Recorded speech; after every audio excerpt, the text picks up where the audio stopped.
So basically, a lot of the technology was given by the Greys, by other species too. But in 1955, we were talking about 7 species that the Central Intelligence Agency had knowledge about.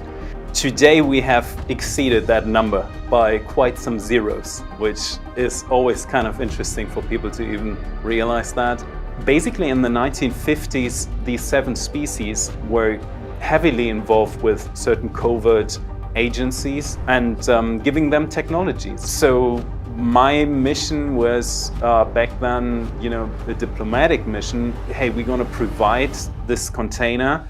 You're going to meet with these beings and you're going to figure out what their agenda is and what the idea is, why they actually give us this super precious technology in exchange for stuff that is really irrelevant for humans. There seemed to be something wrong about that. And that was basically the reason why I was tasked to do what I did.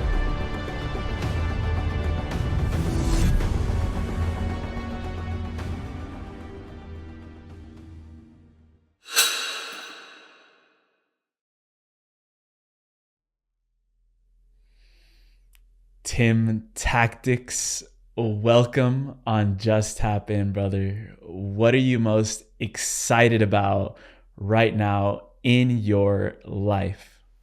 In my life, oh my goodness. Well, I'm very excited that from the moment when I came forward on Gaia to the moment that we had a big conference in the town that in the country that I used to live in and work in Germany. That it went so well and so beautifully. We built such a beautiful community, and there are so many people around the world that are waking up to the factual existence of other life forms, and that's very exciting. It's a beautiful time, yeah. And I know that in those conferences you run in Germany, you do sort of comedy shows during the experience. So I'm going to start off with a joke. What do you get when you introduce 2 basketball-playing, truth-seeking Cancer signs with a Scorpio mom and a Capricorn dad? What do you get? This here. This conversation. We were just talking the synchronicities that we've had. Oh my God. Wow. I'm excited. That was insane. Yeah, that was detailed. And also you being in Europe, I don't know if your audience even knows that, but that's very special too. Because again, I'm in Europe. I'm not even too far away from where you are currently. So and Europe needs that. Europe needs to go back to the spiritual nature and the spiritual roots. It's been like no other place in the world that has been overwritten by so many different historical events. So yeah, that's deeply moving. Yeah, I agree with you. And to start off, I wanted to ask you, why is not opening up to extraterrestrial contact a lose-lose situation? Why is it not a lose-lose situation? I believe that the universe is doing what it's doing right now with opening us up for the existence of other life forms because it has a reason for that. What we do see, first of all, in a quantum universe, we have different parallel versions of Earth anyway. And we are on this version of Earth where we actually have these contacts. Not all versions of the universe have that because they develop differently. But the reason why that is happening is because we have localized consciousness, little worlds or bigger worlds everywhere, and they all come with their specific issues, but also learnings.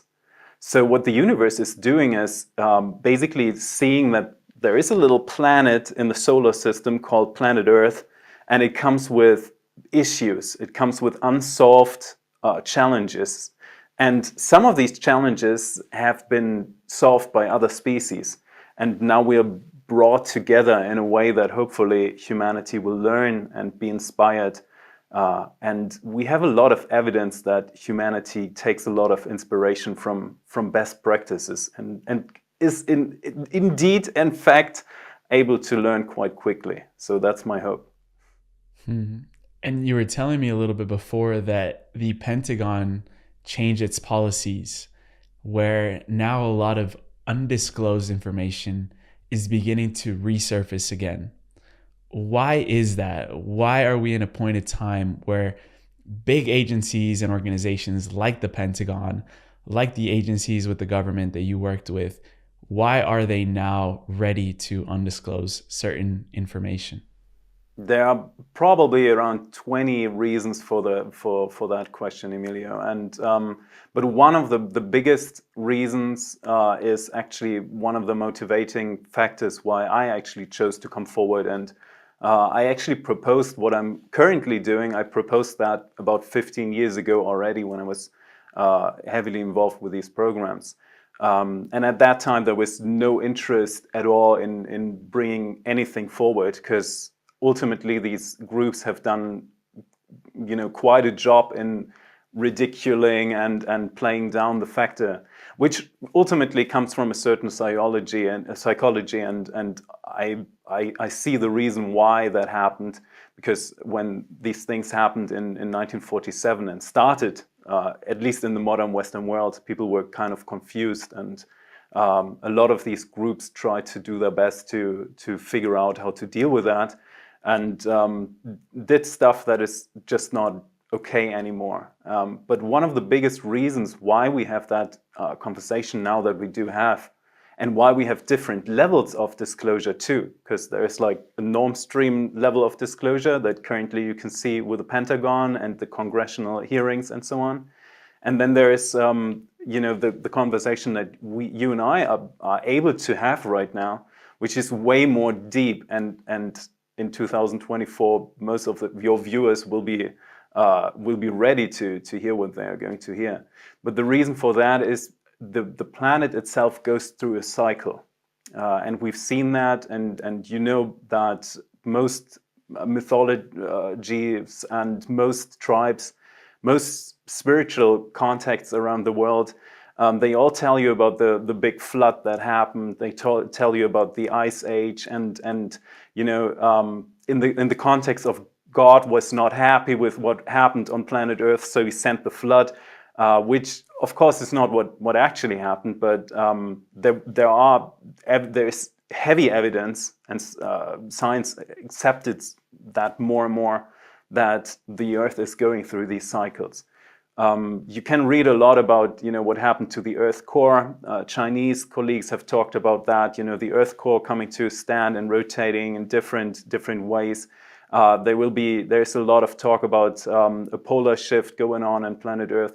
So basically, what's happening, just as much as we do have summer and winter, the solar system is moving inside of the galaxy as well, and through that we have certain cycles that also align with spiritual activities. And now we're getting really, really deep into mysticism and what's going on with the old previous civilization that was actually on that planet before they went up, down, and over and out. Consciousness is heavily connected to the sun. That's the reason why we do have the halo around every ascended master. And we are seeing heavy, intense solar activities right now, which actually means the planet is coming into a phase where there's more information available. It gets denser. Consciousness is evolving. You do see that on Instagram every day when you see little dogs using these buttons and then, speaking English basically with others. That's an amazing thing. If you think about that, humanity until 1950 something was still thinking that animals are basically robots that do not even have emotions in a way.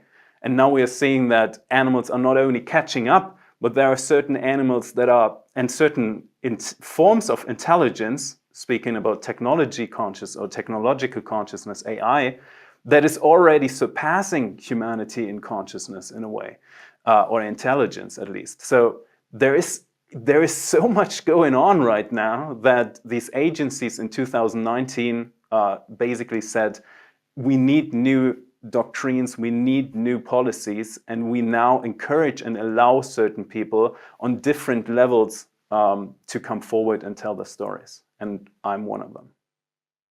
Yeah. And that was maybe a big reason, but you also said there was way more reasons. Is there any other reason that you think is pertinent to this conversation around why now? Why is this information coming? Are certain governments being pressed by these extraterrestrial entities and energies to disclose their existence, or what other reasons could you find?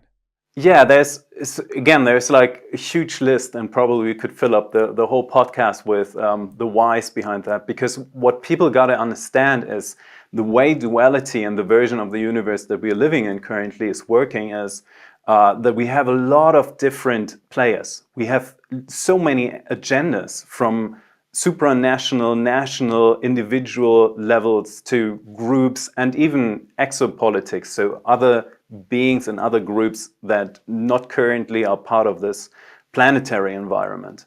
And yes, there is pressure because there are some groups that are interested in coming in and presenting themselves and also getting some stuff done. Because ultimately, what you gotta understand, and I know you know that, but as we are all connected in the universe, everything that we do on a certain level is influencing other levels too. So one of the reasons why we had so much ET contact and visual, appearances in World War II and in the Cold War era was, the blasting of the nuclear bombs and so on. So that is deeply concerning to other species. And in fact, there was never a nuclear blast, even though they tried to do that. That was outside of planet Earth. It was all, more than multiple thousands of them, but only on inside of this reality field that we call Earth. So there are some species that are pushing, the paddle a little bit. Ultimately, there is also an agreement that humanity is mostly responsible for itself to bring this truth to other beings.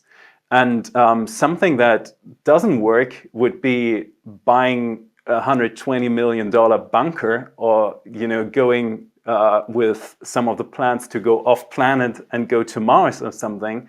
Because what advanced programs have figured out is that you are currently connected to your experience on planet Earth, no matter where you go. It's almost like an entanglement. So consciousness is deeply connected to the collective consciousness and to the individual consciousness as well.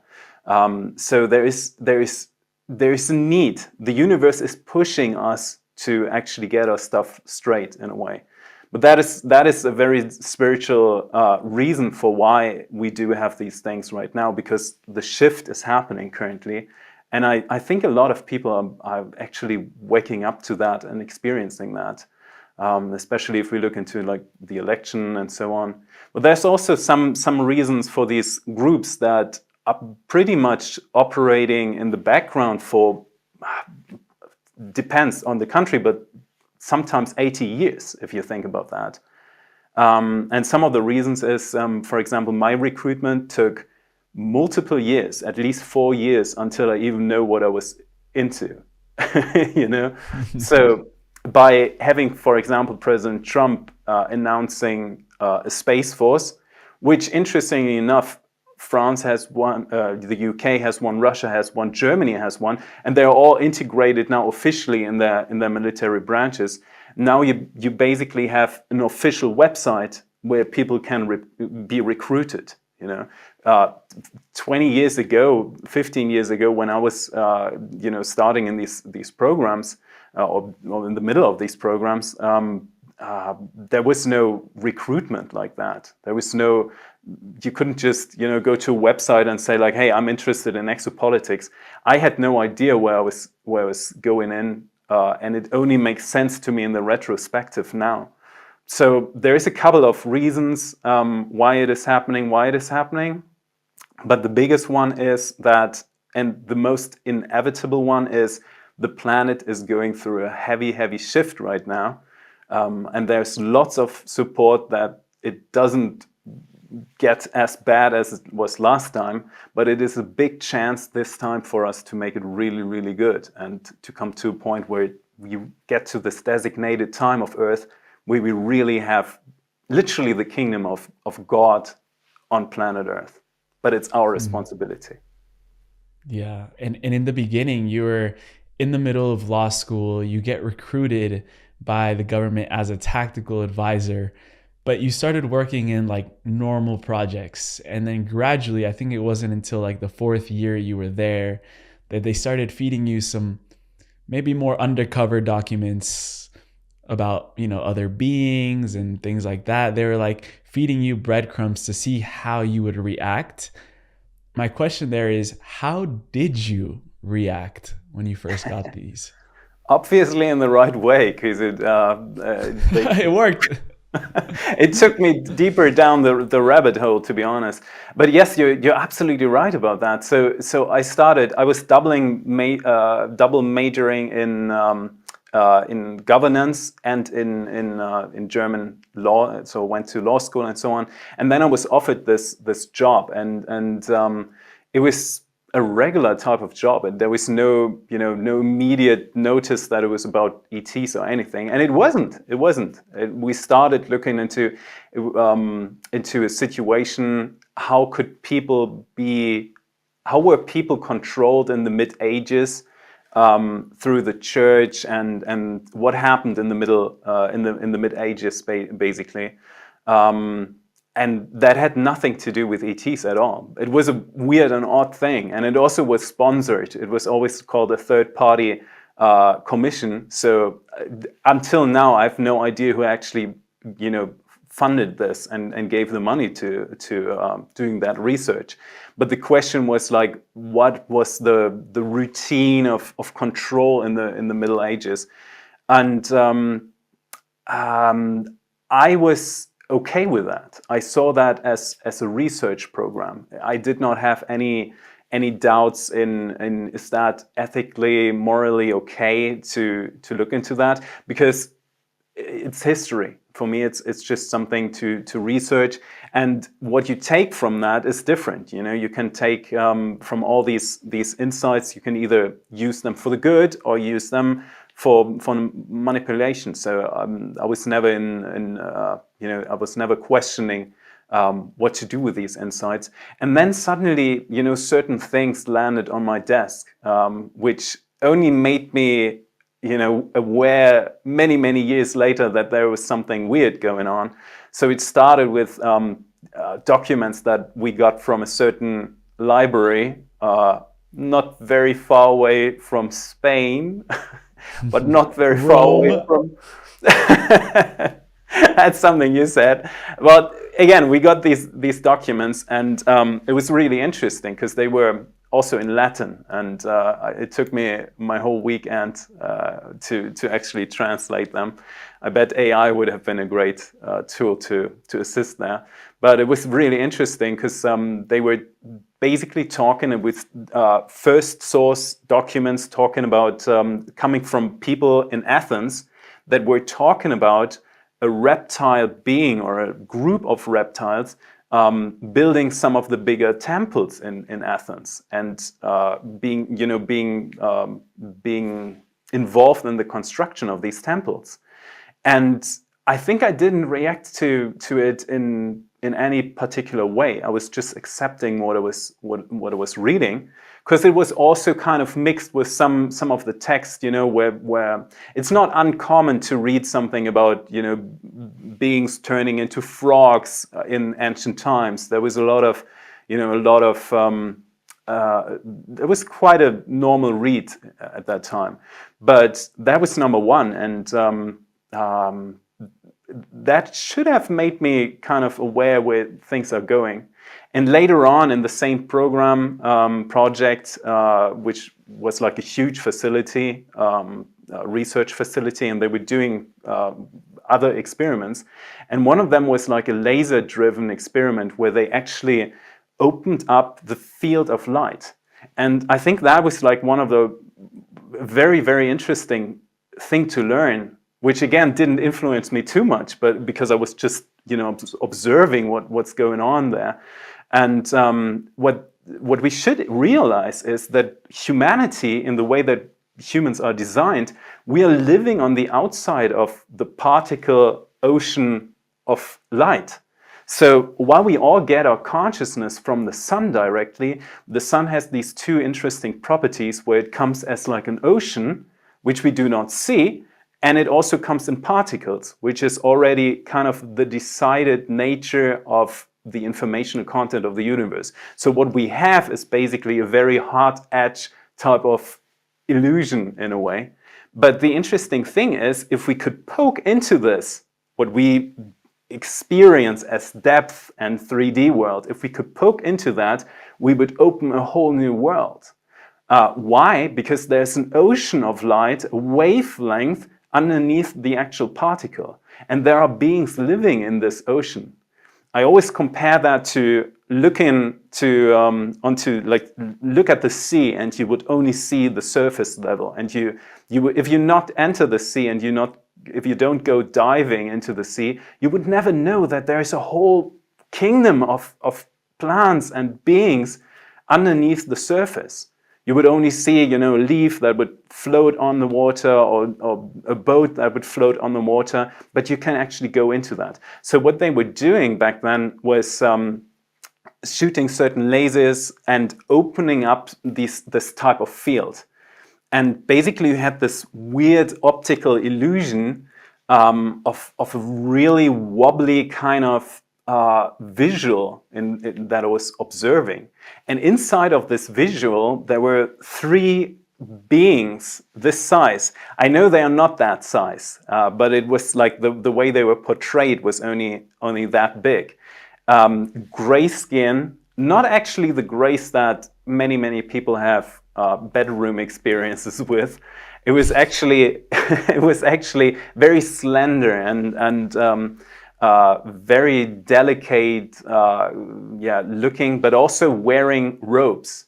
And the interesting thing to me is that these beings showed up in the programs and while I was doing stuff throughout my life multiple times. And it showed that there are beings inside of the ocean of light.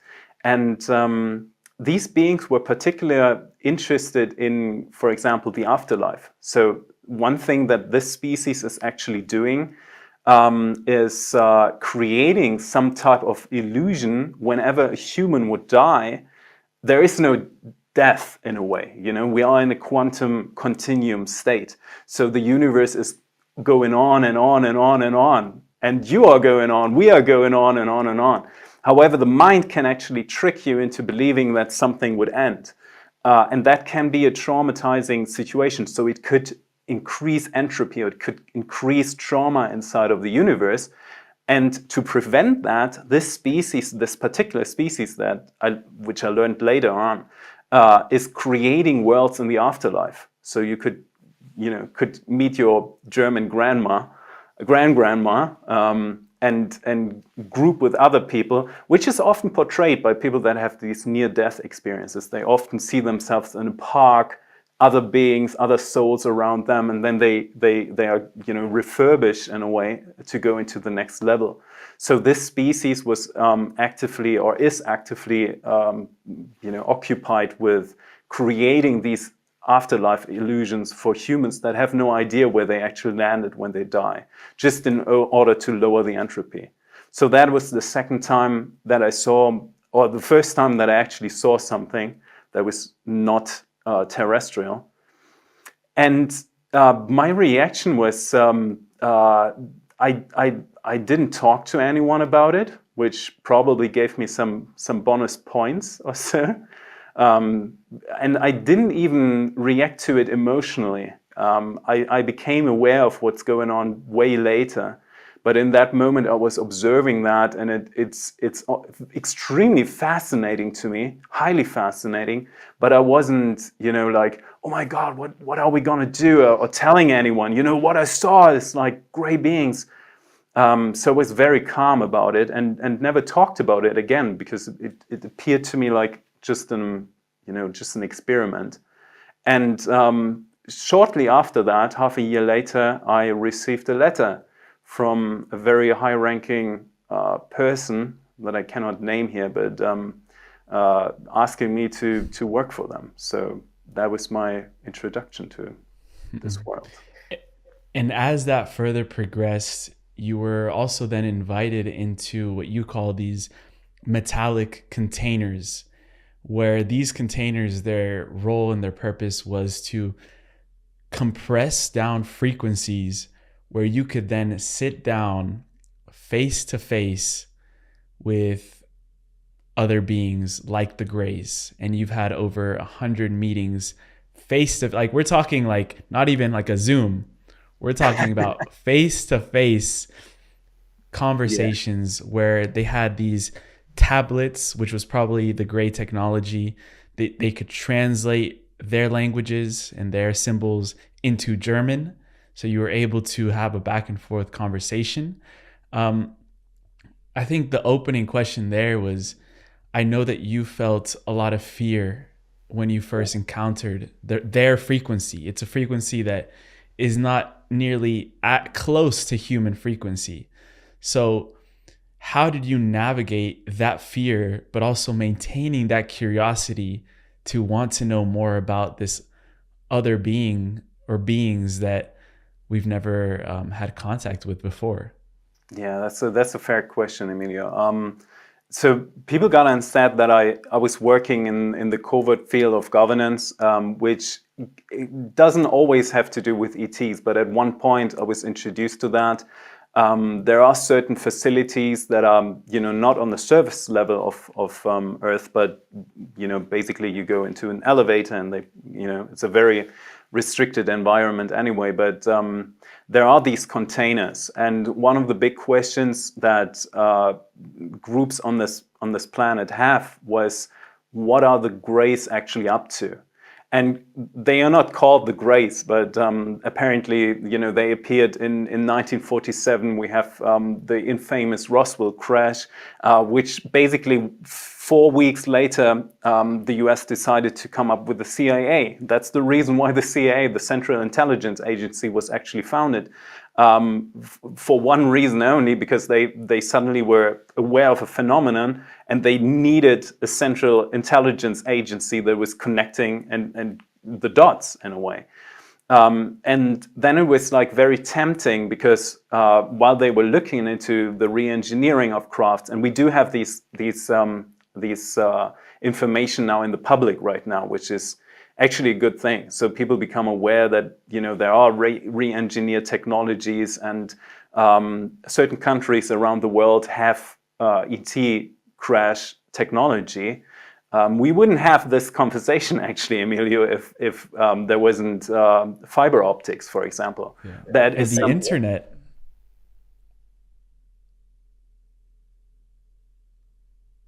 Hold up, I lost your audio real quick. I lost your audio. Can you hear me? We just had to change the microphone. The microphone. You're designed to speak German at one point. I'm gonna learn. I'll learn the Greys language first, and then I'll Oh, go that's into very German. complicated. That's a very complicated language. Where was I? So, do you want to start off when you were saying that this technology wouldn't have been available without some of these interferences? Yes. By, Right. yeah. So basically, a lot of the technology was given by the Greys, by other species too. But in 1955, we were talking about 7 species that the Central Intelligence Agency had knowledge about. Today, we have exceeded that number by quite some zeros, which is always kind of interesting for people to even realize that. But whenever I talk to some senior level CIA people in the US, they always refer back to the 7 species, because that was their first, their first connection in a way. There were some more we classified that as invasive species. Those are species that are just not observing what's going on planet Earth, but actually intermingling with certain stuff. And the Greys are one of those species that are actively, going into the planetary environment. Also, why? Because they can. Because other species. One of the big reasons, and I get that question all the time, like, Tim, why aren't there, beings on the White House lawn? Why don't they just land here? And there's a good reason why they don't do that, because space germs and space viruses are a real thing. Like what happened to South America when the conquistadors came in, they irradiated a full population of millions of people because they had viruses and certain illnesses that people were just not immune against. So that can happen. And the Greys are using these little fiber printed bodies, which is basically a mixture of organic material and fiber printing technology. And they put their consciousness in that. So basically in the 1950s, these 7 species were heavily involved with certain covert agencies and giving them technologies. These agencies were very, very happy about receiving some of the technology, because there was also a race going on. You did not only have the Cold War era, because you also had like this weird situation in the US, for example, where the Navy was picking up on information, the CIA was picking up, the Army was picking up, and everyone wanted to keep their stuff for themselves. So they were quite quick to sign some documents with and agreements with the Greys in order to get their hands on some advanced technology. And it took them 60 years to even start questioning what they were actually signing. So my mission was back then, a diplomatic mission in hey, we're going to provide this container. You're going to meet with these beings and you're going to figure out what their agenda is and what the idea is, why they actually give us this super precious technology in exchange for stuff that is really irrelevant for humans. There seemed to be something wrong about that. And that was basically the reason why I was tasked to do what I did. And the environment is a wild thing, because you have this huge hangar in a way, and you have these container boxes. And I assume that in multiple of these container boxes, stuff was going on. I only, had this one thing that I was working in, and it creates type of an isolated environment in a way where you can actually, have a safe contact scenario, almost comparable to the Situation Room in North Korea, South Korea, where on the border there is this container where on one side someone is meeting, on the other side someone from North Korea is meeting, and then they have these discussions. So the weird thing, and everyone out there who has ever had an experience with the Greys in their bedrooms or wherever, the classic situation of contact, for most people, that is a very scary experience. Even though the Grey would not do anything, most of the times they just, stand there. But you said that very correctly. There is a specific frequency. We learned that in the 1990s. Everything is emitting a certain tone, a certain frequency that can reach into the room. For humans, even untrained humans that have not developed these skills, they're almost like muscles. But for them, it's even like those are 7 meters can be measured over 7 meters. So when you around someone who's likable, you feel that. You feel very well. And with the Greys, it was just a very crisp and almost psychotic feeling. I could tell that my body was trying to run away to, there was goosebumps and weird, energetic, crisp tingling all over my body. And this immediate, your heartbeat goes up, it starts to raise, and you want to just run away or even like drop out. And the only thing that kept me from that was basically trying to keep my composure, because you're filmed. You don't want to be the one who's like being, ridiculed for just just collapsing or so. But some However, that people would happened. pass out, right? Some even high Marines, government officials would pass out when they come in contact with these Yeah, energies. I learned that later. So I've never been in the military. I've never been a military guy, but I learned that in the U.S. some of the Marines were doing these contact things, and some of them just passed out. And we actually have seen unprepared people die from that situation, just because the nervous system could not take the input in that very moment, and then the body just gave up working.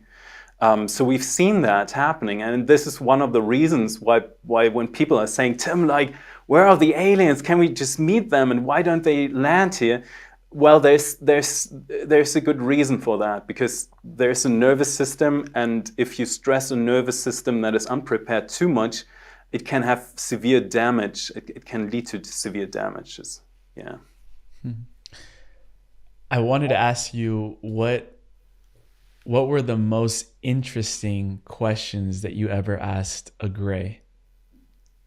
Oh, that's a fair question. I actually like that. I think the most interesting moments for me, as someone who's very interested in linguistics and languages per se, is whenever, and I still have that when I was, when I'm using AI sometimes, whenever AI or the Grace would make a mistake in language, I would find that very, I don't know, it gives me like an amusing moment. In a way, so that could happen, and you were right about back in that day, no one had an iPad basically, but I found on that desk in this little container, I found a glass type of tablet that had two screens. One screen where the Gray would actually bring with consciousness assisted technology, so they could bring their consciousness in it, and you would have these very wild Gray signs, which is their language. And it would transfer and translate into German on the lower screen.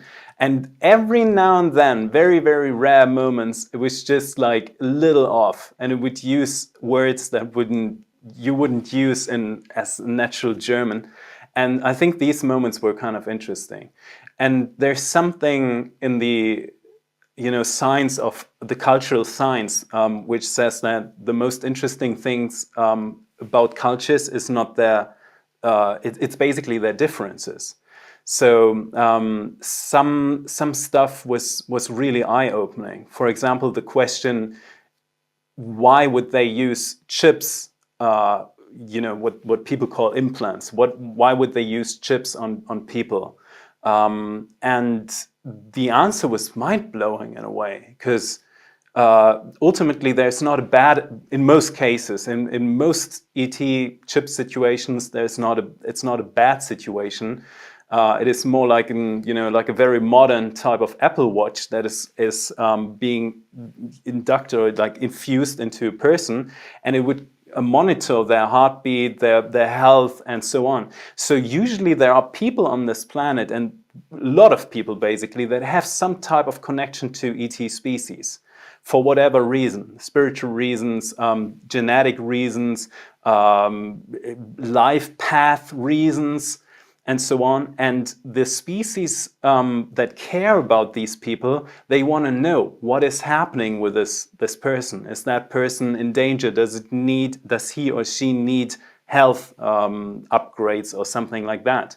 So a chip would basically monitor these things, but ultimately that's a disturbing situation for humans, because there's lots of people that have no idea what's going on. There are cases where people just sneeze and they would find a certain chip, which in most of those cases it's not always that's probably not the Grace, but these situations are troublesome in certain ways. So we had to ask them and say, like, why do you do that? And they brought up basically a mirror, and saying, well, we observed you, and your scientists do that to elephants. You do that to dolphins. You catch these dolphins. These dolphins have no idea what's going on. Even if your scientists have the best intentions in the world, you basically catch them and chip them for good reasons, good intentions. But it is very, very, very traumatizing to these animals too. So they basically showed us a mirror and said, like, well, we do a lot of stuff that your species is doing, and we thought that it would be okay. Interesting, because also they mentioned in those conversations with you that the biggest problem on Earth is that the technology that we have has not been used to sustain a positive planet. What do they mean by that? That's a very great type of quote that you're bringing up, because the Greys are very, very much involved with technology, and their whole species evolved around connecting to technology too. So it's they evolved far away from being organic and being more of a mixed species in a certain way, and that is one of the reasons why they actually are interested in humans. They have to come back and regain some of their spirituality, their organic spirituality too. So for them, one of the reasons to give some of the technology is not only to have these contracts that they need for themselves, but also the idea that if you give something beneficial to a species, you would expect the species to utilize the technology for the higher good, right? If it's a win-win situation. Now, the thing about the human species in particular is that when you give something of enormous value to a certain group, what the group will do is not share that. They will, take it for themselves. So the big situation back in the 1950s was, again, not only the Cold War and the situation all around the planet, especially with the World War II situation still not, even though the official war was ended, there was still activities too. Certain groups of World War II still survived and did their stuff. So the situation was that, especially in the US, these departments were just hoarding this technology and by no means were interested to share that with each other, and by no means share that with the president or the Congress or something. When you have Dwight Eisenhower coming to, in his last speech, saying like the one most dangerous thing is these covert groups that have their own armies, their own air forces, the military industrial complex, and they do what they want. That is very literally meant. He means what he's saying there. That was the development, and it took quite some time. It was in 2015, maybe I would say, when the naval forces of the US were actually saying, okay, we have a situation here with so many rogue agencies, so many rogue groups around the planet. We have to all bring them to one table and at least try to minimize the competition and try to figure something out. Because as long as the planet is in conflict with itself, that is a bad situation. If you then think of what the Russians called an open system. They call that an open system, which means now you don't only have the problems isolated in a lonely planet, in a lonely universe, but now you have an unstable planet, and basically, countless other species that have their own way of living and kind of influencing that situation too. When you said that the Greys were interested in regaining their spiritual nature, I'm curious to know how your interactions with them helped you develop and progress your own spiritual nature. I got to be very honest here. The encounters with the Greys, especially in the beginning, were problematic. Not because something happened, but because of the impact on my own psyche, on my own well-being, and so on. Also, the situation which later on came that I was not able to share the stuff with anyone.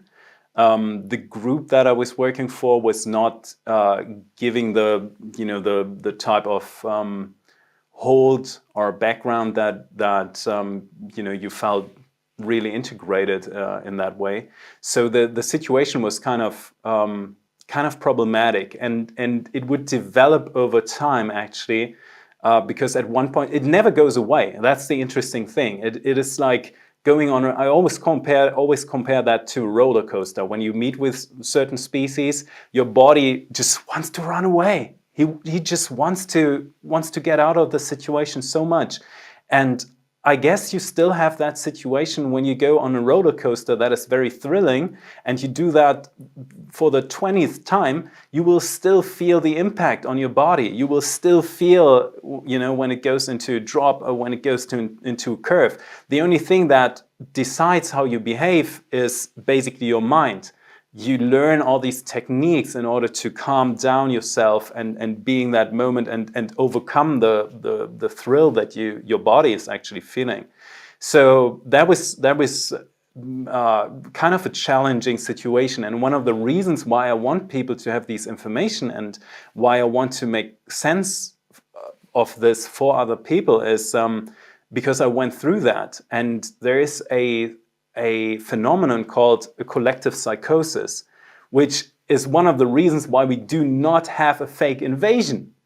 Why? If you go back 1950s, when some of the Germans that came over to the US in Operation Paperclip in order to work on some of the ET stuff, but also on the moon stuff and so on, because they already did that in Germany back then in the 1940s, so they had insider knowledge.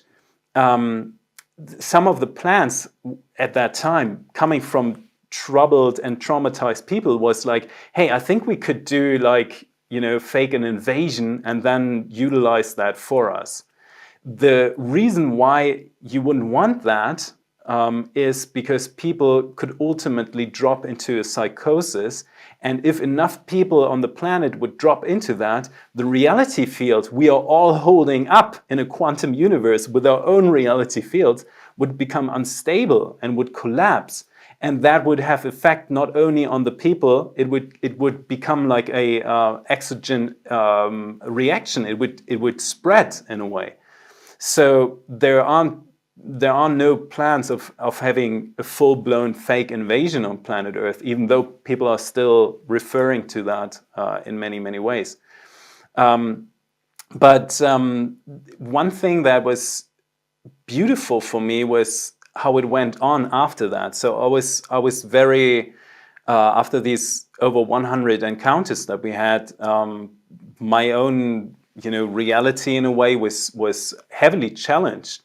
And some of the plans and projects that I then got offered, I was like, I don't actually want these things, but I'm very glad that I agreed to a second one. So I was in two different programs that involved ET consciousness, and one was the Greys, which again, they never did something bad or anything. It was just the impact on the own nervous system and grounding yourself after these experiences. What were you eating during that time?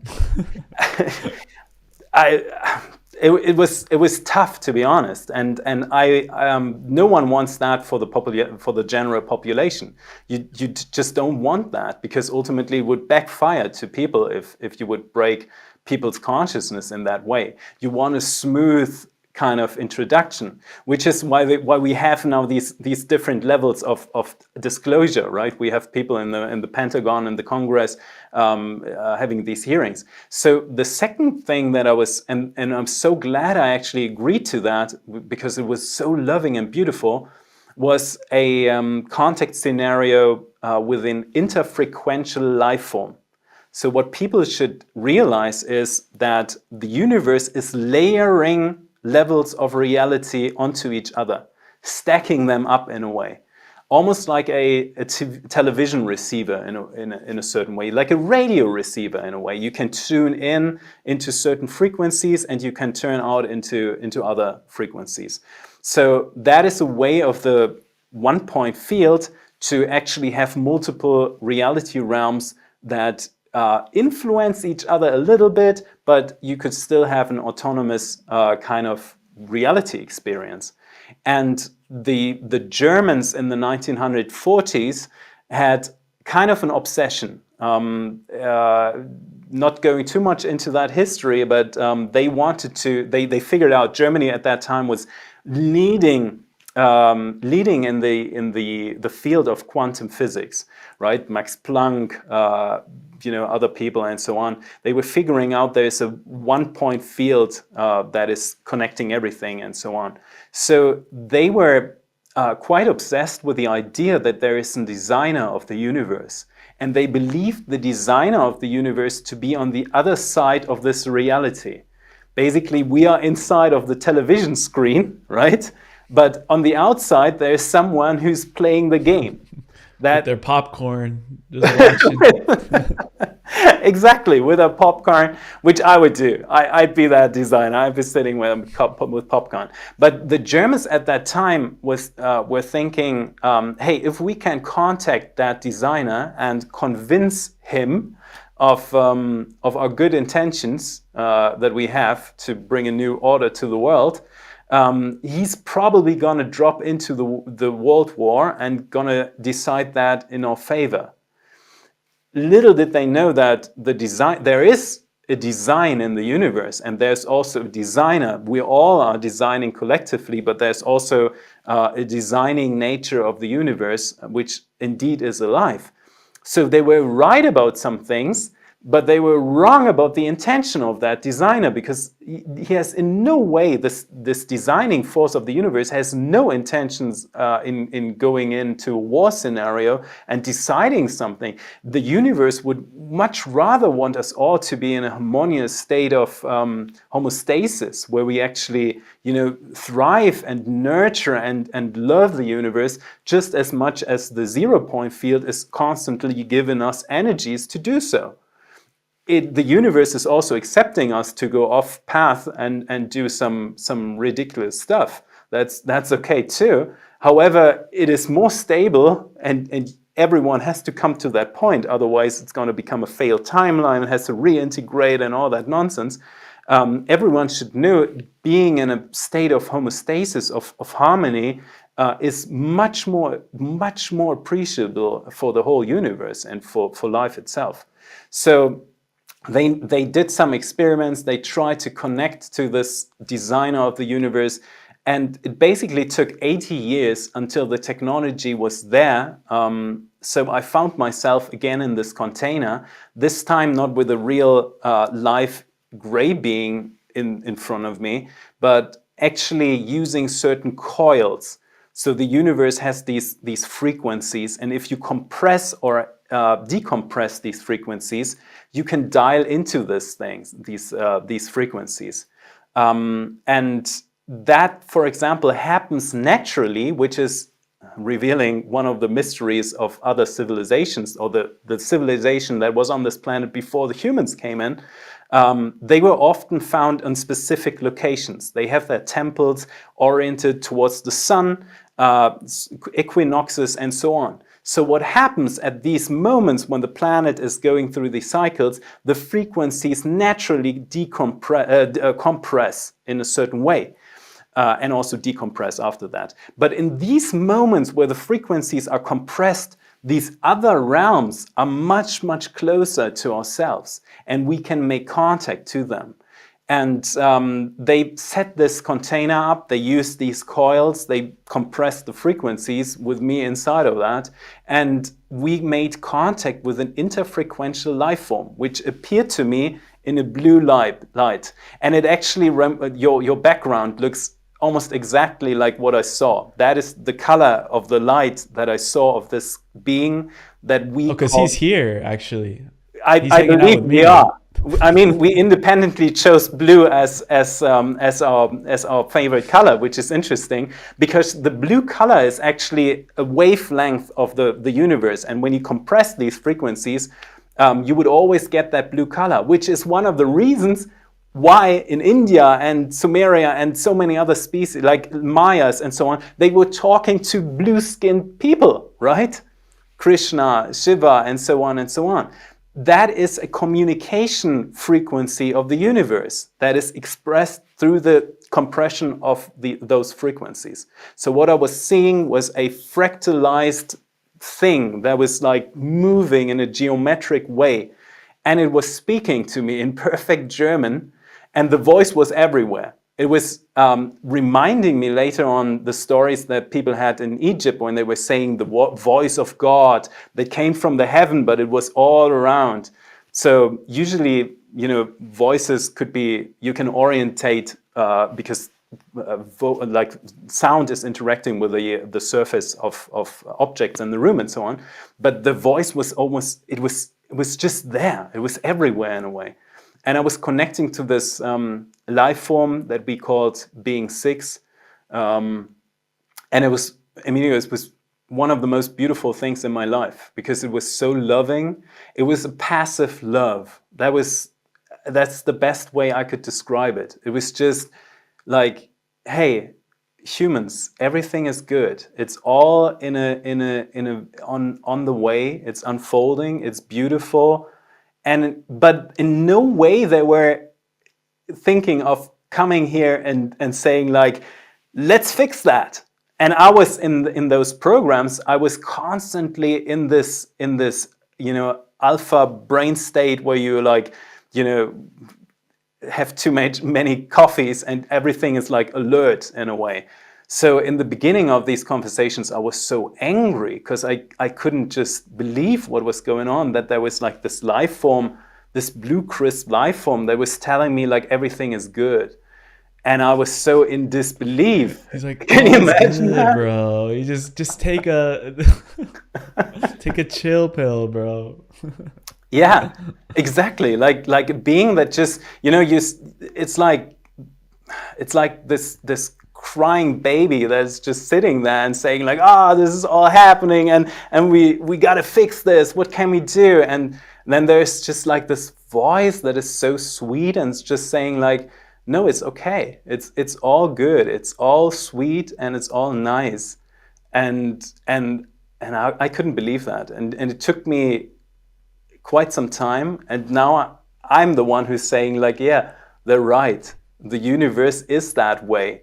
Humans only need to discover and unveil that in a way. And that is something that you and I are doing here currently. And whereas the Greys were seeing that the biggest problem for humanity was our use of their technology that they gave to us, the Being Six that you're talking about from the level 6 consciousness was saying that the biggest problem on Earth is a disbalance between female and male energies. Wow. What were they pointing at there? Oh, that's very correct. And it didn't click for me back then because I was more on the side of like, yeah, when we have the technology, that's something that humans always do in a way. You know, they like, when we have that technology, we can do this. And Being Six was communicating to us that we've all been given these bodies. We've all been given immense consciousness, which when we combine these things and integrate that, we become the technology in a way. We become everything that we need in order to create things that is way beyond what's considered possible by the norm stream currently. And they said the most troublesome thing for them was like the imbalance between the masculine and the feminine on planet Earth, which plays out in a certain way. And you got to understand that they are on a different level of perception. They see time in a very different way, not linear. They overlook these things more like as a cluster in a way.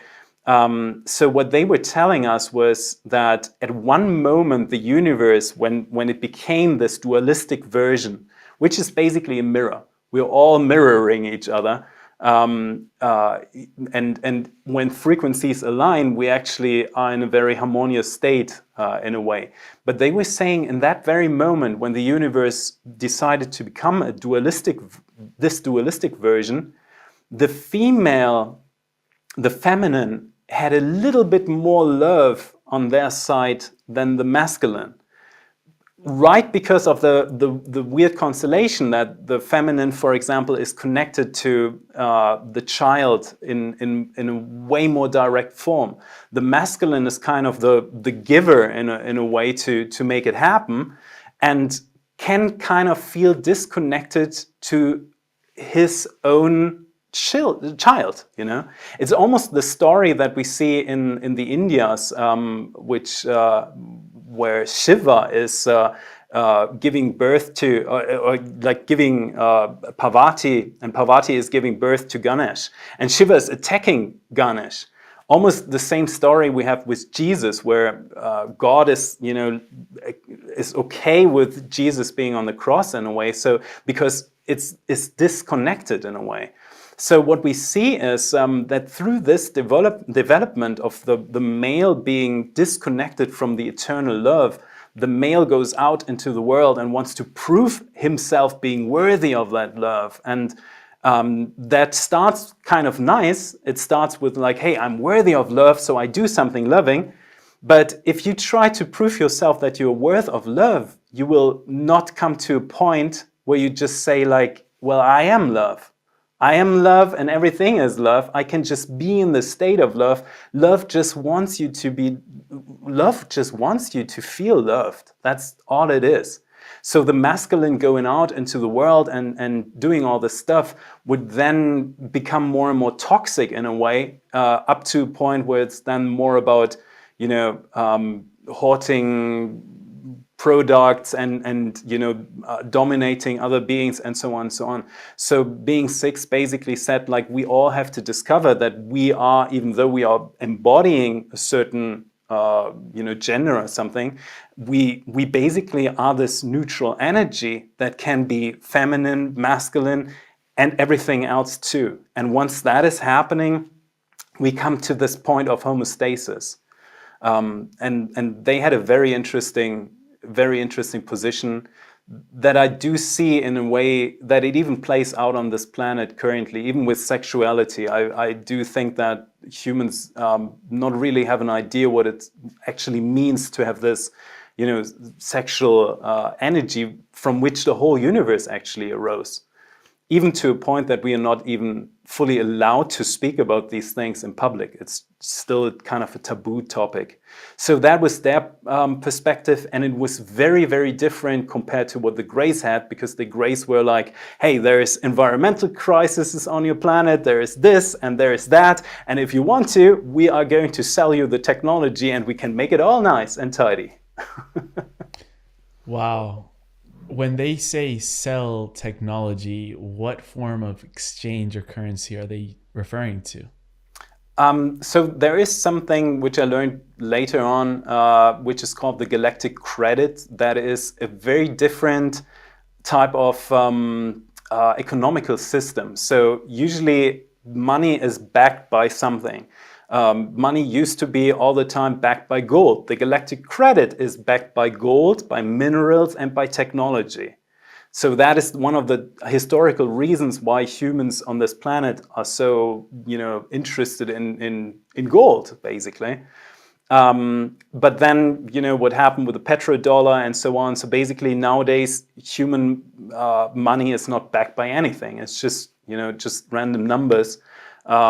But the Grey economical system works in such a way that when you become part of their system, you receive these galactic credits for your deeds. So whenever you go into a mission, whenever you do something to expand their system and do something what they perceive as good for the universe, then you would receive more galactic credits. for these galactic credits, you could now buy some more technology. You could now buy something that would enhance you or help you, support you with your next bigger mission. So basically, they are very much training and raising all their members to go out into the universe, which is one of the reasons why we have them so much everywhere, to go out into the universe and work on some stuff, to develop something, and then they receive something back. So but they also do that for other species. So some of the contacts, when you do have a gray inside of your bedroom, that is not always a gray. They do these things for other species too that would have not the means or the technology to actually connect to the hybrids, for example. A lot of people on this planet, hundreds of millions of them, are connected in some way to some ET species out there. And some of these species care very deeply and very lovingly about their families. It's like going on a mission somewhere. And they want to know that you're good, that you're taken care of. So because they could not or do not have the technology or do not have the right mindset or do not want to interfere with planet Earth, they oftentimes commission the Greys to do the contact work, to go in and give them people a message from their family. So the Greys are mostly like, do you know this Acme company in the old cartoons, the Looney Tunes cartoons? No, no. There's like this one company that's called Acme, which is a company that produces everything or so. They're basically a company that produces stuff. So that is what the Greys are doing. But always back to their own, always in their own favor too. So they get something from it, but they also see that it benefits in a way the universe in certain ways. So that is the way they set up things. And when you are human and when you are interested in things, you can even right now in your embodiment, you could get your hands on technology. But you're then also getting into a contractual situation with the Greys that you later on have to pay them off in a way, right? So you could, when you, for example, need assistance or something, technology or healing for your body or something like that, the Greys would love to come in and provide that, but it also brings you closer to their own system. And later on in your development, you basically find yourself on missions for them or something like that. Interesting. And when you were at a party once, some dude approached you and asked you, "Are you a chameleon?" And you're like, "Yeah, sure." Like a philosophical question, right? I always say that I'm a chameleon as well because I've lived in so many places that I'm really good at adapting.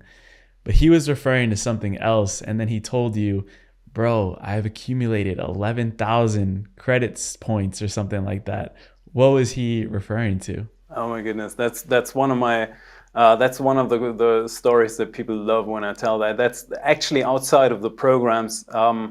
I do have, even though I was only in 2 major programs involving extraterrestrial consciousness, there are certain moments in my life where I just ran into ET stuff, which happens for people, once you align to a certain reality, the reality realm opens up much more. So I was at a official party that time. It was, I was in a suit and all dressed up and all very important people around and so on. And this guy came over to me. And as you already pointed out before the interview, I'm 6'5", so I'm tall, right? So huge. I am. And then someone came in who is even a little bit taller than me, which I thought like, wow, that's unusual. But he saw me being tall too. And his specific, he came over to me and said asked me this very weird question. It was a human, right? He looked human, also in a suit, looked at me and said are you a chameleon? And as you pointed out, my first impulse was, unusual. Normally, any human would probably say like, what do you mean by that? What's that? What a weird question to ask someone who you meet at a party for the very first time. It's not the best, the best opener line for a conversation. Not a good pickup line. Yeah, I was thinking that too. It's not a good pickup line, You don't go to someone and say like, hey, are you a chameleon? But I was saying like, yes, I am. Very, very serious about that, because I felt like, I'm with all that I went through. Yeah, very much. I felt that way. And let's see how the conversation is development. And the interesting thing that I learned quite later, which I learned later, was he was part of a group of ETs that were in disguise. So there are some species that are actually reptilian, like reptilian type, and they have something which, again, I learned later from the CIA or DIA, is called a holoform. A holoform is that they are actually able to use certain hormones in order to regulate the color of their skin, which, for example, octopus do and chameleons actually do, So they can regulate the color of their skin, of their scales, and then they use a little psionic psychic trick to convince someone that they're actually looking like humans. So a lot of the stuff that we're actually seeing around us is made up by how our brains are constructing the world, right? And if you, for example, take drugs, you know that things can look very differently, right? So in the same manner, these beings have trained themselves to a point that they can influence the brain waves in someone else's brain. So these people would look at a normal human. The only thing that they can't actually change is their height, for example. These beings are bulky. They're really bulky, really huge. So he was one of these people. He was with his group at this official party in order to get his hands on galactic credits, on information, on whatever this group could actually harness and use. And then they would just leave in a way. They steal things, basically. They are not the ones who are introducing or have introduced the weird situation of Earth, but they take advantage of that. Every now and then they come in here, they take what they can, and they go off. That's just their thing, right? It's like taking candy from a baby in a way. And it was their opening line, because they wouldn't see their own people. They would just know it is big people and they look like humans. So he saw another one, came over to me and said, like, are you a chameleon? And I said, yes. And he was like, good, because I have 11,400 galactic credits. How many do you have? And that was the moment when he realized that I had no clue what he was talking about. Because I was like, I don't know. I got about 10, bro. Like, I'm not sure. I don't have that app, sorry. So yet, I'm still collecting. So it was kind of a weird situation, and then I could see that something in his demeanor and so changed when he realized, like, oh, wait a minute, there's something weird about that guy. He's not from our part of, not from a group. And interesting enough, we became friends. So I became friends with a reptilian for 3 months, which is insane. Because what they do is they can only be in this environment for about 3 months. It is also shown that they can only hold their appearance for almost like 24 hours, something more than that, and then it becomes really hard for them to even maintain that. So they have to convert back in a way, because it's like a muscle that you're constantly using in providing the image of being a human. And nowadays we have a lot more, the covert military and so on. They have things going on to prevent that from happening. So it's more of a rogue situation, more of a covert thing. But there were times on this planet where these people could go in and influence states and politics in major ways. And one of the documents that we talked about earlier showed that they were, for example, involved in Greek ancient times and Roman times and so on. Why? Because you basically have a baby situation, a baby species that has no idea. Most humans would deny that there are other beings, so they would not, come into the situation to question something, and then someone who's like more spiritually and more psychically evolved can basically handle them in a way they want. Where do aspects in humanity like racism, like war, really come from? That's a great question, and a fair question too.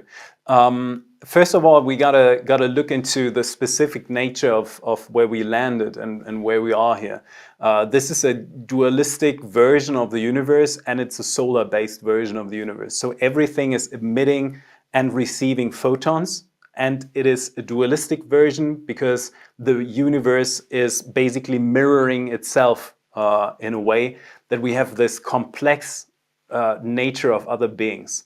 So with that, there always comes certain, divisions. That's the idea about a duality version of the universe. It creates the opportunity for the universe to actually look into something specifically.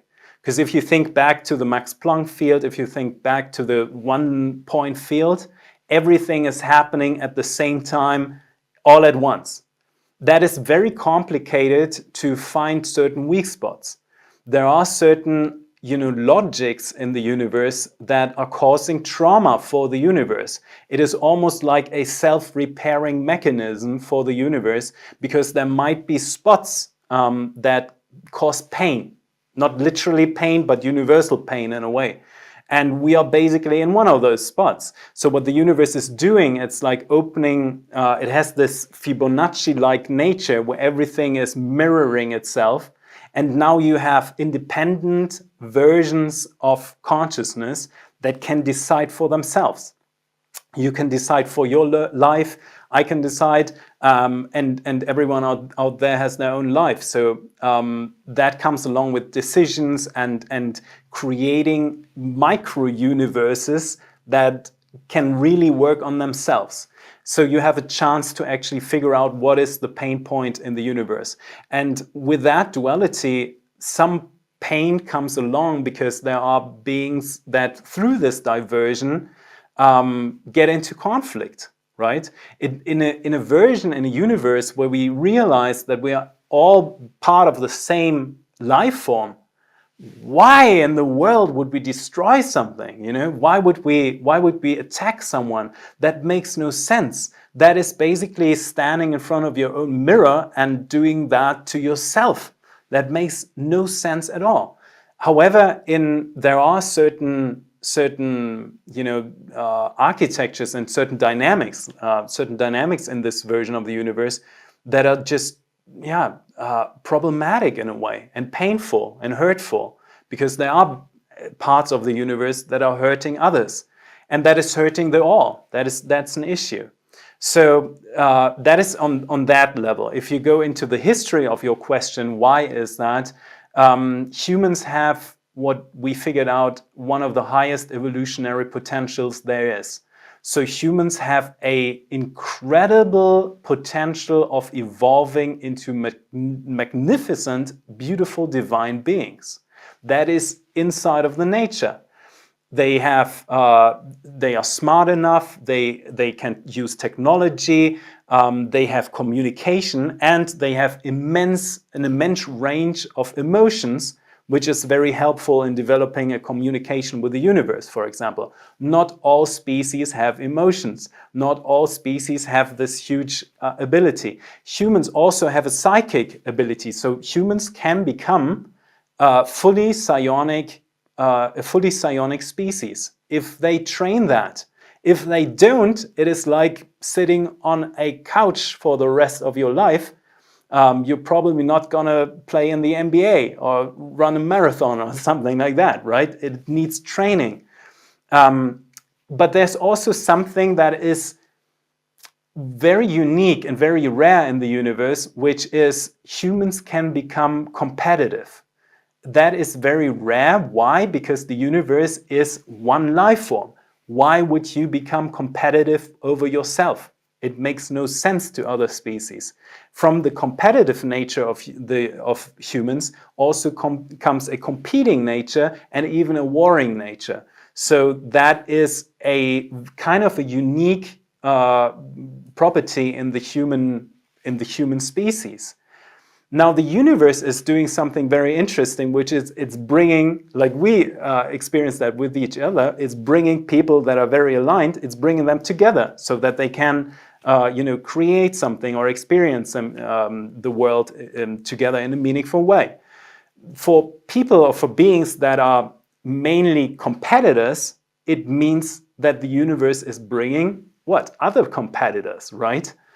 So, and some of the species are longer inside of this version of the universe than humans are. So some species look at the potential field, again, in the quantum universe, everything is potential. They look at humans and say like, hell no, we're not gonna let them evolve to strong beings, you know? It's almost like looking at a baby, which is one of the stories in ancient times. You know, you have the story of the baby, and then someone looks at the baby and thinks like, no way we're gonna let that baby become the king. And then they do something horrible to that baby. So that is the situation that happened with Earth over the course of the last 15,000 years. There is another species that looked at the situation and said like, when we let humans develop autonomously, they are going to become very strong and they're going to become an issue for themselves because they can be competitive. They can become a light warrior species, which is something that the universe is actually kind of appreciative about. When there are other beings that are actually taking, protective measures and so on, that is actually something good. So what they did is sprinkling in a lot of bad stuff. They altered genetics, which is one of the reasons why the human body never grows to a certain development. It just stops at a certain point and then decays if you're not taking responsibility and overwriting your genetics, which you basically can. That is another message that I want to convey to people. You can overwrite your own genetics and change things. They also introduced systems on planet Earth that would bring imperialism to certain. There are certain tribes on planet Earth historically that were very peaceful. Columbus is actually describing that in his diary. He's saying when he came to the Americas, all these Indian tribes, all these natives were giving him stuff freely. They were sharing their land. They were sharing the bananas. Why? Because they said like, that's not our bananas. The universe gave them to us, so we are sharing them with you. And basically Columbus wrote down in his memoirs, he was writing down, those people would make great slaves. There is fundamentally something inside of particular so-called sample groups on planet Earth that have this type of mindset, that they go into a different community and say like, how can we abuse that in a way? That's imperialism. And that is only very particular to very specific tribes on planet Earth. So what we see, and for example, hormones can in certain inherent situations in your body, can, for example, increase the aggressiveness in someone. You might have seen that when you go to the gym and some people use steroids or something. They go into what's called steroid rage or roid rage or something like that. So they find themselves in a situation where they are so angry that they want to just hurt someone for no reason. That is an external factor introduced into a body that would increase something that is not even part of them in the first place. That is something that this species has done, well knowing that these people would then go out and slap others of their own species and would overtake certain things. And then you have the situation, that they are psychically better. So that's another component. They use technology, chemicals. We actually call that in advanced programs, we call that the installation. So it's a malevolent setup for planet Earth to hinder the evolution of individuals and the collective per se. And what we are currently doing, or what I'm very much involved with, is removing that. It starts with your mind, and that is probably one of the most significant ways to get rid of that installation, because you can replace some of the, you can repair your DNA, you can replace malevolent technology and introduce better technology. You can even get these beings off the planet, which basically happened in 2019. There was a specific thing that was going on planet Earth that kept people locked in their homes. So there was earthquakes and stuff going on, right? So certain groups on this planet, military groups, have taken care that these beings would just vanish from planet Earth. But it's inside of your mind. What would happen to a monkey that is living in captivity and then you try to release that monkey? The monkey would immediately go back into its cage. That is a phenomenon that the installation is, or that we are dealing with in a certain way. People would have a hard time if things are not integrated in very well. Would have a hard time to stand in for themselves. So that's kind of the work that especially I'm very involved with. Getting that out of the minds of people, and then providing them with the right techniques and the right orientation to actually build a functional societal structure for Earth. And going back to being 6, he also would communicate that there's no sense in fighting evil. Fighting doesn't make sense on the higher planes. The universe at some point gets bored of fighting. So when we talk about the mind and the cage that we put ourselves in as well because of these installation programs, how then do we free our mind and develop ourselves psionically or psychically? What's your template for that? Oh, that's a beautiful question, Emilio. Well, first of all, the fighting nature, what being 6 told us is that it would develop almost in a way that wild dogs have developed, right? If you take a wild dog that would chase your neighbor's chickens or something, that is a situation that is unappreciated. However, this drive that is inside of the species can be turned into more of a playful manner. So now the dog is chasing the ball instead of hurting anyone. So what we do see, and I think that is everyone is seeing that is more and more being played out in a way, is that we go away from hurting each other physically, and conflict becomes more of a technological conflict. So for most species that have undergone the same development like humans, they would hit a point where the user would actually sit in front of or be connected to a certain machine or something, and the conflict would take place technology-wise. That takes away the immediate suffering and the involvement. So spraying in technological consciousness into this version of the universe is kind of a smart move by the universe per se. The second thing is spiritual development. First of all, we are more and more realizing that we are inside of a universe that is just mirroring us. That doesn't always mean there are groups, and the ET species, many of them have done a good job in introducing them to higher levels of consciousness by just showing up in 1947 and earlier. Because now these groups know actually that it's a mirror. that doesn't always prevent you from conflict, right? Just knowing that everyone around you is basically the same life form as you doesn't mean that when someone is cutting you off on the street with their car, that you're not feeling angry about it, right? But the more people realize that we are actually inside of one living life form, and the more positive energy we put into, the more positive energy we put into ourselves. The more that is happening, the higher we grow in consciousness and the better the situation becomes.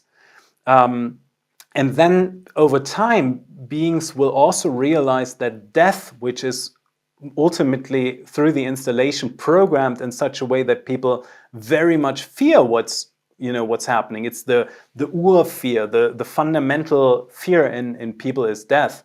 But they have no issue going into sleep mode every night, right? Every one of us is like experiencing the void, level 6 consciousness, in the very moment before we go into this dream state of mind. So we are dropping into the void every night, and no one is saying like, oh my goodness, I'm so, that no one, everyone is like, oh, I'm gonna have a sweet night of dreams or something. So we're dropping into these other states of consciousness without any fear. That means there is no actual fear when we take away the programming.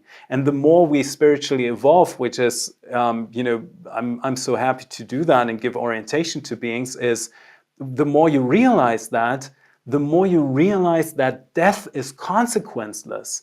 You can die, but you are never dead. It's a quantum continuum in the universe. And the more you dial into that nature of you are death, you are life, at the very same time, you're refreshing every 0 second. We learned that through quantum physics, that the universe is basically pushing the F4 button, the refresh button, every 0 second, way faster than we can actually acknowledge. But we are basically blinking in and out of existence at every second. There is nothing to fear about because you're already experiencing that. The more you realize that, the more you train yourself, and the more you get the right information and the right technology, the right techniques, the more you come to a point where you say, like, there's nothing in the universe that can be troublesome. There's nothing, because we are designing that. And that is the point that Being 6 basically told me back then, which I was very angry about because I was involved in these weird toxic groups back then. And now it feels so very, very clear, and I'm happy to convey that and to give that forward to the species and everyone. You've said that humanity is a level 3 consciousness species. What would it take for us to collectively go into the next higher level, level 4, for example? What even would that look like? That's a fair and nice question. So advanced programs have figured or looked for a model of consciousness. And all models are wrong, I'm going to say that, but there are some that are useful. That is something that I always say, because it only applies to human consciousness and comparable consciousness. If you look into other types of consciousness, more exotic types of consciousness that do exist in the universe, it already doesn't make any sense anymore. But it helps to understand what humans actually are. So at a level 3 consciousness, and we already start with level 3, this is a consciousness where you look into the mirror and say, oh, that is me. That is I am this. And there are certain life forms, and I explicitly call them life forms because I want people to realize that they are alive, that do not have that. They do not look into the mirror and see themselves. If you go back 50 years, or even if you go into the Indian jungle and you see some elephants there that had no further contact with humans, they would approach a mirror in the same way that they would approach an enemy or a different animal. So they would immediately attack or run away from their own mirror. That means they are not at level 3 consciousness, they are at level 2 consciousness, which is a lesser amount of information that can be taken in. But in the very moment when you are at level 3 consciousness, the universe creates a quantum container that is storing all the information that you are taking in. And that quantum container traditionally is called a soul. So at level 3 consciousness, you have your very first baby soul, and you make experiences. For example, you take in your first ice cream and say like, wow, that is tasty. And then that goes into your soul container and you repeat that experience because the universe is looking for something what we call divine love. Those are states of consciousness where you are in a deep feeling of connectivity with the universe and being very, very homey. Let's put it that way. You feel very, very at home with the universe per se. And the universe needs that because in every other version, like when you're not at home with yourself, people would have a tendency to become unstable.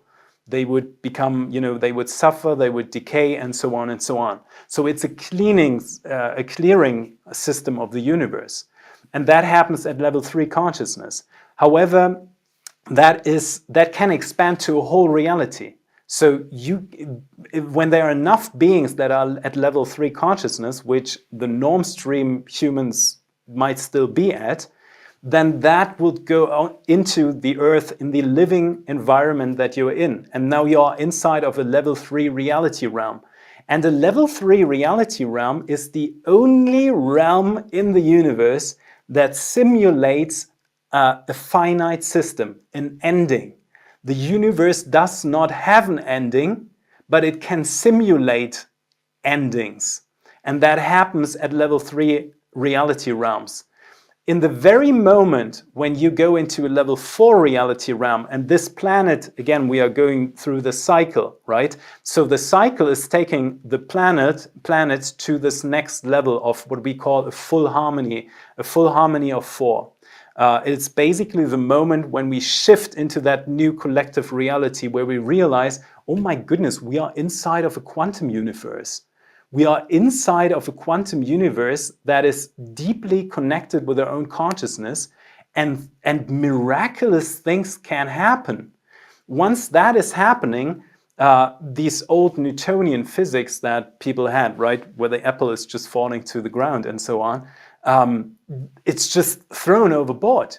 Because now you don't have any physical law that doesn't prevent the apple from going back to the tree, right? There is no physical law that would prevent that, or even having the apple fall through the emptiness of space and then it appears in China or something. So bilocation, for example, opening a portal, that would be something that happens at a level 4 reality realm. And this planet is almost there. That is the shift that we're experiencing. But that doesn't mean that someone with someone's consciousness can be further developed or less developed too. So what needs to be done for people is to get themselves accustomed to that situation. Get into the feeling of that is a natural occurring thing. These things can happen. Other species, for example, are part of realities that are at level 4 reality, for example. They will merge with ours. Miraculous things, like, for example, psychic effects. Very likely everyone here listening to this podcast has had this experience of thinking of someone and then your phone rings, right? That is a glimpse of what psychic phenomena can be like. And that is happening once the planet or the consciousness is going into level 4 consciousness. The planet can host level 4 already. That is the reason why we do have some ascended masters, why we do have people in India that meditate a lot and do miraculous things that are even seen by hundreds and thousands of people that witness that. And you can have localized spot all around the planet where certain frequencies and certain developments are faster too. So that is the reason why when you go into certain temples, you can have immense spiritual activation compared to some other places where, for example, a city where a lot of level 3 entities are creating a way different, isolated, localized reality bubble. So my advice would be detach yourself from the norm stream in a way and find beings that can help you, support you, leveling up what's possible, and realize these things in a way that they are brought to you and they are okay. It's okay to witness these things. There is a lot of benefit that comes from harnessing and enjoying, exploring these phenomena. Beautiful, beautiful. And one of the biggest things that I was wondering when I see you just talk about a lot of these things so freely, so publicly, I'm wondering, how did this guy get a green light, knowing from where he was working at in the programs, to be able to talk about this so freely? And I heard you say that you were given the role of an independent field operator, where you would essentially be freed from these administrative limitations that were placed by these same governments or programs. What does it really mean to be an independent field operator in this day and age? And how were you able to grant that access to be able to spread this information so widely? Well, it mostly means that none of these human groups will have your back if if very needed. So that's, and also you don't officially get fundings for what you do.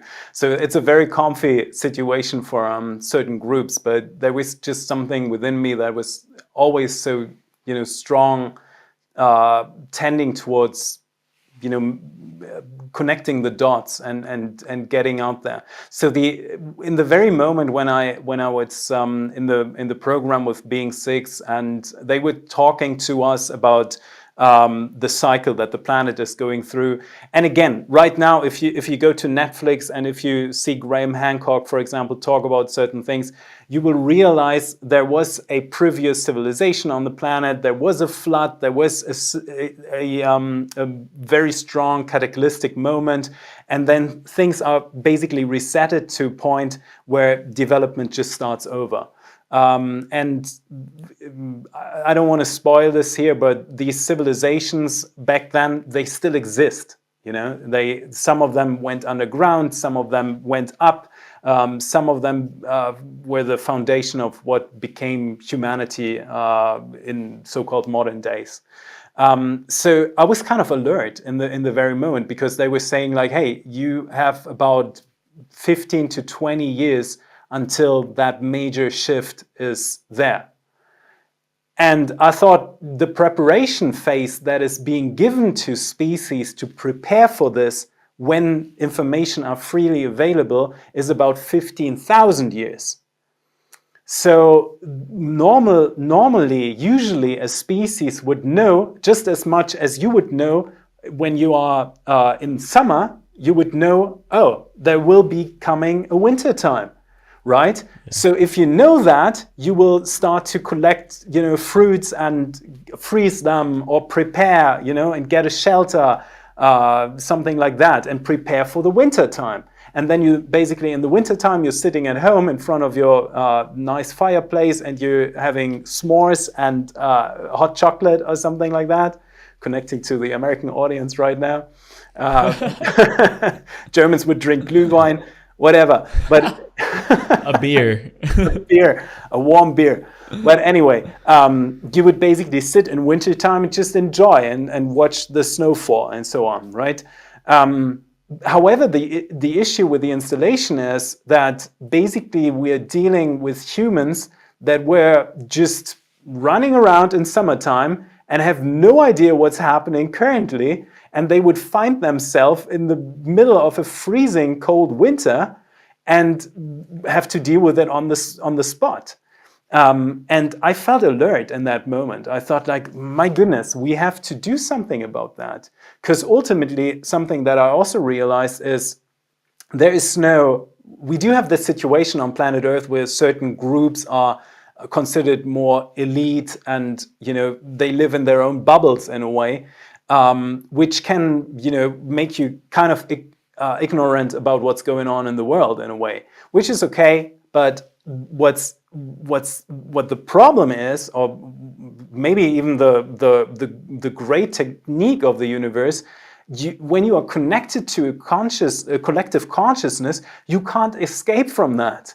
You are part of the Earth consciousness. And when there are billionaires building bunkers right now in Hawaii or somewhere, and other billionaires, more billionaires, are taking, certain planes and go off planet or something like that, that is a good way to make money, but it will not help in a certain way, because we have this entanglement situation. As long as consciousness is connected to planet Earth, whatever happens in that field, it will reach out in 0.00 something seconds wherever you are in the universe. People will gonna feel that. So the only reason, or the only way to actually deal with this consciousness development is actually going into it and preparing people. And one of the reasons why we do have so many spiritual people on this planet right now, and many, many millions, hundreds of millions that are in some way connected to some other realms and other species, the reason for that is because the universe saw like, whoa, humans are not preparing at all. We better infuse them with some people who can balance the energy field, who can balance the reality field. The universe does not want to have an increased amount of trauma, because that is firing back to the universe. But it's also, the universe doesn't want to push people into what they have to do, because there is a free will. So that was a moment for me where I thought, like, we have a responsibility. And you got to see that I was, at that time still in that belief that what we were doing is, even though it was covert, and it was for the benefit of all, in a way, I was very convinced, and a lot of people in these groups are. I do think that a lot of these agencies and so on, they have good people, but they very much are part of the indoctrination of what's going on in that agency. And that is the administrational issue of what's going on, and why people decided to make independent field operators as a status, because now people do not have to go through the administrational level to operate on planet Earth. I'm not sanctioned by anyone to do what I'm doing, so I do not have to propose any plan to anyone in order to get funding or something like that. I'm on my own, I'm basically building a community, which is a beautiful effect. But it's also stabilizing what we're doing here in order to help us all. It should be something where tax dollars should go into, but the situation is it doesn't. So my plan that I proposed 15 years ago to the agency was, we're all connected to the universal field. That's number one. Number two is, everyone has limitations on planet Earth. Positive limitations, there are positive limitations. For example, holding your baby or eating a pizza or something, that is a positive limitation. You don't want to wake up to the reality that you do not have a pizza in your hand. You want to enjoy that pizza. But there are also negative limitations that can, prevent people from unfolding their full potential. Which is an issue, and which is something what I'm, with my with the workshops and so on, I'm working against, like helping people to come back to their full potential. So something that is increasing the effects that we have on the reality realm, that it has three parameters. One parameter is the individual level of psychic potential. So when you go to meditation, when I go to meditations, and someone who's like meditating a lot and trains and knows the techniques and knows what to do, they can develop a very powerful field of psychic effects. It's almost like someone who's going to the gym, who can lift a lot more pounds than someone who's like enjoying, sitting around all day. That's just a natural thing. So the individual power. The second thing is the group power, because everyone has limitations. No one has the full power, accumulated to oneself, focus on oneself. We are all part of an environment where we experience ourselves as individual beings. So, and we need to, because in the very moment when we overcome that, we would not have that experience anymore. We would just get into a different type of reality realm. So as long as we are part of this reality realm and we are in this dualistic version, there are limitations.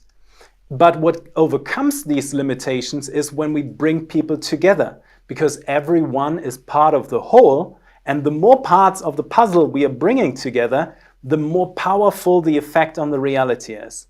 And the third effect, which is a beautiful thing, and that is something where humans are very, very much have an advantage over many other species, is the emotional connectivity to each other. So the universe is a feedback mechanism in many ways. What the universe does not like is no feedback. When you give feedback and it's positive feedback, that's the most beautiful thing in the world. When you can align to someone in a friendly way, or even in a very, divine loving way, that is it sounds cliche, and it is cliche, but it is very true too. The power of love is something that is amplifying these reality effects very much. And we measured that in advanced programs, and we saw that if you have 10,000 people that basically on the same level of psychic development, and you have just one couple, one female, one male, or whatever, but two people that are in love with each other in a way, and they set their intentions and build a cohesive field, they outpower 10,000 people that are not connected to each other. That's insane. That is insane. So we calculated that, and what we actually need is just about 10,000, 11,000 people that resonate on a very high emotional divine nature with each other. And when we have that, we can utilize our psychic, our connectivity to the reality realm. Each one of us is creating the reality realm at every second with our connectivity to it. When we do that, we can enhance the reality realm for everyone else who's not committing to that, who's not contributing to that. And that is the reason why when I came forward at Gaia in the very first episode, because I wasn't expecting to be, to develop these things so far. I mean, now I'm very committed to that, and I love it very much. We built this All Shift Happily Now community. So my in that very episode, the first episode, I said when people before they go to bed, before they drop into this void of level 6 reality and then into dream state, which is level 4 reality, before they do that, just sit there, give it like 3 seconds or so to realize that you are part of this reality realm, that you are creating that, and then dive into what I said, all shift happily now. Make that a contribution with your own will. Make the shift a happy shift. Because happiness is one of these divine love scenarios where everyone defines that differently, but almost 100%, not fully, but almost 100% of the universe can agree upon happiness being something worth striving for. Almost 100% of the universe is very happy when they're happy. So when you dive into that and say all shift happily now, and you connect yourself to that, you enhance the probabilities of this shift to become a happy one. And that is something that I'm doing for the past 2 years with phenomenal and beautiful effects. And I get messages of people that go to the conferences or go to Italy with me, and they enhance their lives. And once we do that in a more community-based situation, people that become friends, people that become lovers and so on, they contribute to this idea. And once we do that, we do not need some of the mechanisms like, voting or, political leadership or something, because we are enhancing the reality realm through our own psionic connectivity with it. Mm, powerful stuff, brother. Powerful stuff. I feel like if you look at an iceberg, all we did today was take one spoon and chip the first tip of the iceberg. So I feel like we're going to continue a lot of these conversations, which is my hope. We end every show with a segment called the Final Trio, which are just little rapid fire questions we ask at the end. But before that, where would you send people to connect with you, your work, this community that you're building? Where would you send people to really integrate into your world and the reality that you're creating? Beautiful. Thank you so much for the opportunity. And I want to invite everyone to become part of the All Shift Happening Now community, because what we're doing is really enhancing the reality, not only on an individual level, but also for everyone, for all your loved ones, for your friends, families, everyone, even your parents, everyone you've ever thought might not make it through the shift. Well, you can make that happen for them by creating a bubble or holding a space so that we all make it through this. And that is one of the deep, deep learnings that we all have, that we come back to our individual powers. So people, join our communities. Allshifthappily.now.com is my website. There's a lot of stuff. I'm sharing a lot of. I learned how to compose some of the wisdom of the universe into 1-minute clips for Instagram. That's definitely a talent that needs to be developed, and I'm doing that on Instagram. I'm tim.tactics. If you have Instagram, follow me there. I also developed my YouTube, which is Tim Tactical in one word. Allshifthappily.now.com would be the right hub to connect to us there. Amazing. And as always, we'll include all of that in the show notes where people can go directly and find all of those links. And for the final trio, the first question, the first two are personalized to the guest, and the last one we ask at the end of every show. So the first question is, what is your formula to give birth to a timeline where all of humanity shift happily now? That's it. All shift happening now. I very much believe in when we connect to each other as puzzle pieces of the all. When we connect to happiness as the goal, where we pull this freaking earth into, it's gonna be a beautiful bag, a mixture of stuff that works for everyone. I very much believe in the idea of happiness. It was actually my first word when I came to this planet. It's kind of funny, but that was my first word that I learned. My mom always told that story. So I very much believe in the concept of happiness, and I think that is all shift happening now. Yeah. Beautiful. The second question I had for you is pretty interesting. What's one question that you would ask any ET, extraterrestrial alien being today? Oh, that's fascinating. Oh, that's a good one. That's one of those questions that you regret in 2 weeks until you have a better question, right?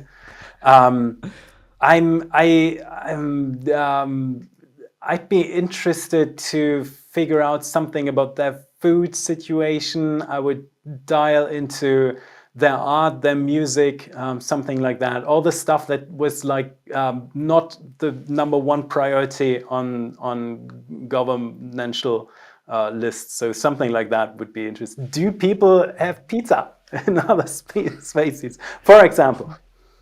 What's your favorite song? That's my For example, something like that, right? Because there are beings that that have a very similar eating dietary routine. We actually know that there are some species that are kind of disgusted by the amount of sugar that is inside of human food. There's a tendency to oversweet everything on this planet, and some species don't like that. They don't sugarcoat anything. They don't, yeah. Which probably we wouldn't do if we didn't have sugar, or our taste buds would be developed differently too. But that would be kind of interesting. I like these little things, like what's your music like? What's your culture like? Something like that. These little things. That's something cool. I mean, it reinforces the truth that we are not as separate as we believe to be. So really getting in tune with these normal everyday things that we all have when we're in these physical vessels, I think could really create this sense of connectedness between species that don't look anything alike, but maybe have similar interests. That's why like our first questions to each other were like, where are you from? When's your mom's birthday? And then we found all of these similarities and we're like, damn, That was interesting. insane, yeah. Up to the colors. That's what would you ask a species? What would your first question be?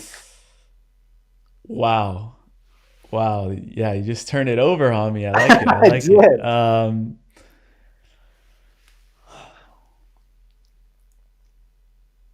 Wow. In the That's meantime, everyone watching, I personally go through the comments, and I would love for you to type that in, because I would like to know what people are thinking. What would your personal first question be when you contact two different species? and what we'll do is we'll pin the most interesting, wildest question. Oh, that's a great idea. Okay, that's a really good idea. Oh my goodness, I love that. Okay, I'm amazing. gonna put mine in the comments actually because I want to give it some thought. So I'm gonna put it in the comments for sure. Okay, good. I might change my question then after some time too. So let's see. Awesome. So the last question, we call it the time capsule question, and it requires us to travel out a little bit into the future, around 15 to 20 years down the line. The reason I chose out those time frames is because I believe it's going to be a time when the younger generations of today are going to be stepping into leadership positions all around the world. And just like any great leader, they had great mentors, great lessons, teachings, resources, things that would give them guidance down the path for them to become great leaders in the first place. So you were given the opportunity to leave behind a time capsule for these leaders. And inside of it, you can include anything that you wanted. It doesn't have to be anything physical. It could be an energy, a frequency, a technology, a poem, a song, a book, whatever your mind can conceive of. But knowing that when they open this time capsule down the line, they'll be equipped with anything that you would want to leave behind as a legacy that will help these leaders usher in the new earth and the golden age that we're headed toward. What would you put inside the time capsule? Oh, that's fascinating. You know what? I actually asked AI the same question one time, and AI said a spiral. Because the spiral would remind AI of the connectivity of the universe in a very subtle way. So that's the AI answer. I might put in a mirror, and maybe on the mirror I would put a sticker of like an emoji to make it kind of a fun You would thing. stick on there, are you at level 4 yet? Are you already living? Yeah, something like that, like a mirror that you could look into, and then like one of these, these bathrooms that you find like in clubs or so, where people just randomly put their stickers on. I would like take an emoji sticker that is just a freaking smiley, or like winking, like a little ironic, because I think the universe, at least my universe, is that like very, very humorous, but also with a little bit of irony. So Like put cheeky. that on. And yeah, Like a something cheeky like universe. that, right? Yeah, like I love it. wasn't that ridiculous when we were all part of the Earth experience that time back then, and then it turned all wonderful at one point. I love that. I love that, brother. Wow. Wow. I need a deep breath after that, brother. Thank you so much for being so generous with your wisdom, with your knowledge, all that you have accumulated, and really having the courage to speak your truth. I think it's inspiring in and of itself just to see a reflection of another man that is stepped into his heart and grounded in his reality, but also really connected with that divine love that you speak about. So I appreciate you so much. I have a feeling we're going to meet very, very soon in person and continue these conversations for many years to come. Yes, I want to do that. I want to bring some cameras and do something without this this wild dividing thing here in the middle of that YouTube clip. So definitely, and Emilio, thank you so much for what you do actually, because the podcast is amazing. You have amazing people there, and I think the universe is really in favor of what you do. So yeah, best of luck to that, and I can't wait to actually do something in person. 100%. Me too, brother. Much love.